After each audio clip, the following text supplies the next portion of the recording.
get them excused lessons or classes to come and race here. So they're a very young crew. Yeah, that's right. We got birth dates in 1990. So he's clearly looking for some development. 19 or even 18. And I think the Dutch boat is a very new boat as well. Their coach used to be the Dutch men's lightweight coach and has now moved over to the women. And she was saying that she's having to re-establish some real basic skills. And the skills will be to the fore in this water, I think. Yeah, we see the crews up on the start. Just saw the British boat go through there, and now we're seeing the Dutch crew. All having to paddle hard to keep the boat straight and lined up in these conditions. I mean, how will the British girls be feeling having raced in the double? It's like sitting on the start. Things are quite different now, aren't they, to when they were sitting up there a couple of hours ago on flat, calm conditions. Mentally, I mean, do you feel sort of tired? And yeah, I think you can feel tired, but I think you can also feel more relaxed, which on a day like today could be a good way to feel that it is only the first World Cup regatta of the year. There's only 2 other entries. Relax and do what you know you're capable of. They're off through the waves. Very ginger start from the Dutch crew. Very nervous. It was, wasn't it? But I think they need to be with 2 oars in each hand. Quad Scull's probably technically the most difficult boat, do you think, Simon? It's certainly one of the nicest boats when it's going well, although they look very nervous. In conditions like this is one of the toughest, isn't it? I said they were quite a new crew, but having trouble with steering and trouble with coping at all with the waves there. It's interesting to see, because so many times in these regattas I don't think people get to see through the television just how hard it is to get a boat working together. Yeah, so it's, I think the conditions are beating the Dutch crew here, and the Italians seem to be going a lot better. The British are straight out in front. No, the British have got away, and I think the lower stroke rate we've got there, 36 strokes per minute, being set up by Annie Vernon, by far the most experienced competitor in this event. So we know, silver medalist, as we said earlier, from the quadruple scull last year in Beijing, now moved from the bow seat to the stroke seat, and she'll look to establish a strong rhythm, but I think a lower rhythm that will keep the boat moving through these conditions. As we take a look at the Dutch, still struggling and showing what a tough sport this is. I think we'll see the British just move away from these 2. This will be a very easy run for them, and probably a good idea to double up. Well, the Italians certainly seem to be hanging on to the British here as we get into about 400 metres through the course. I think this is their second race though, Greg. You know, they'll warm up again, they'll get going. The first 250 is always nasty in your second race of the day. They'll be away soon, I think. Well, they're certainly moving well together, aren't they? The 2 combinations have come together. Katie Greaves and Beth Robford slipped in behind the double that won earlier on today. Would you have thought about putting Kath Granger into this? I think it's good to let Kath Granger go for it in the single, give her clear focus and let her work on that, and use this opportunity for the other women. I know there's been a few injuries, and there's other women who are left at home who I think potentially could make up a separate women's squad as well, so there won't be doubling up going on later in the year. As we take a look at the Italians here, who are doing their best to deal with these conditions, but you can see the blades coming loose at the finish there, can't you? Not really moving the boat through right to the end of the stroke. That's right, it's fairly junior, really, doesn't it? Just slipping out at the finish, and there's the difference. The British really holding on to the whole stroke. Yeah, you can see the British bodies, to me, still, again, not moving that quickly, but just being connected and actually moving the boat past the blades, which I think is such a key in these kind of conditions, because you've got to make it move when the blades are actually in the water, because otherwise you're going to get blown back when they're not in the water. That's it. It's just got to feel very patient, isn't it? Everything feels slow. 32 strokes per minute. There's patience, isn't there? That's it. But it's just moving the boat nicely. Nice rhythm. You see the bodies working. See, that's nice quadding. You can see the elbows working together. It's a lovely boat when it's working well. Yeah. Hopefully we'll see the poles later, actually, in the men's, the Olympic champions, and that should be a real display of quality quadding. Yeah, the men's event coming up after this one, the Polish men's quad, probably standout crew of this regatta, I would imagine. Yeah, they've real quality crew there. Perhaps the Dutch girls could watch a few videos of the Poles. Yeah, it's interesting to see, isn't it, just how hard the blade work is to get together in these conditions. Just the small movements, and just how that slight mistiming causes the boat not quite to move straight, as we saw when they were going off the start, or not quite to move in a balanced way, and how that can then just have an impact on the speed.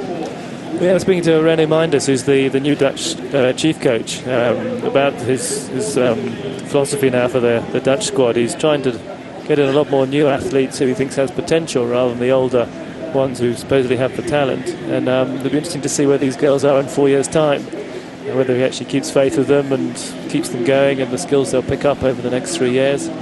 Yeah, the Dutch traditionally have done very well at the Olympics. The 8 was silver medalist again this year, I think. They had to go through the qualification regatta, and pulled it off. The women's 8 race was fantastic at Beijing. Very close race and very high quality.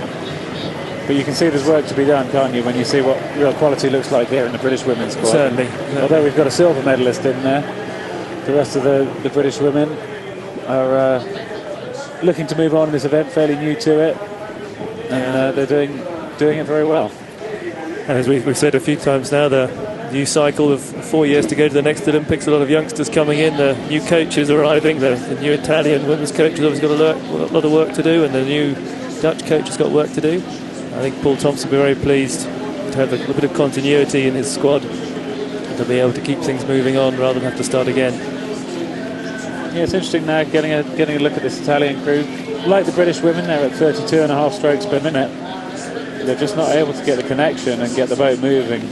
Just such a different power output, really, isn't it? I mean, look at that now, it's a huge gap. Yeah, and as you say, if the Dutch are going to stick with this policy, they're going to have a lot of work to do with the younger athletes. Yeah. But I guess the learning curve is going to be steeper. That's right. I mean, just the experience of racing in these conditions for them, they'll learn from that. They go back to their club. You know, it's all about experience this year. And I think also these kind of conditions with the headwind exacerbate differences, so you see more of a gap appearing. Well, I think we saw that with the Danish four and the British four in the last race, actually.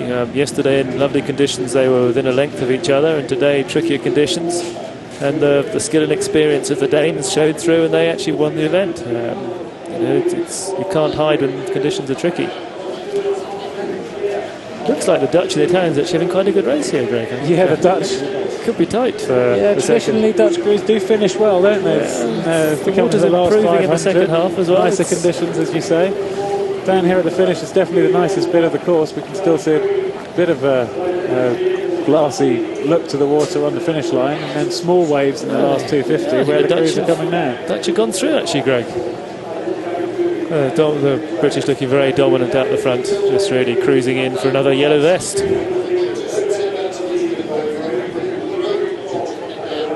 Yeah, we've got quite a race on our hands now. Those Dutch women look like they're wanting to pick up the pace. They come towards the finish line. Got 34 strokes per minute now, and it's neck and neck. Moved out to a canvas lead for the Dutch.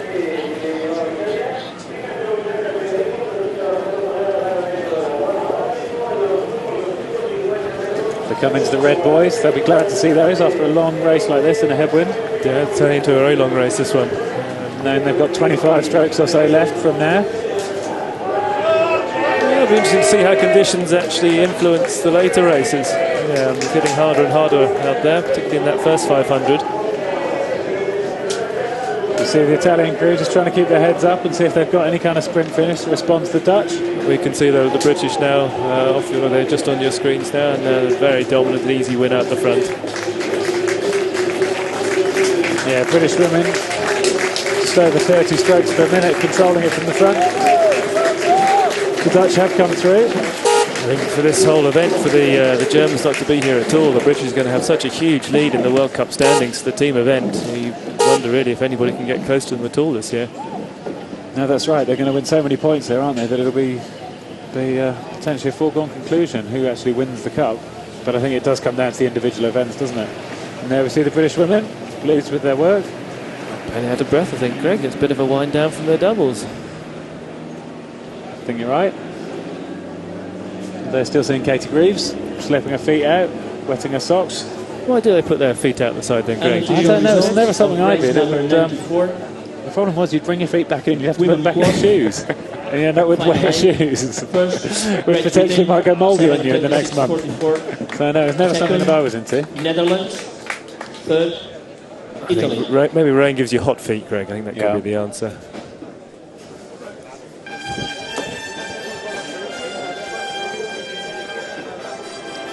I think we've got another medal ceremony coming up with that, Greg. We will be having a medal ceremony fairly shortly. Men's lightweight fours, I think. Confirmation of the result, the British women winning it, 7:26.44.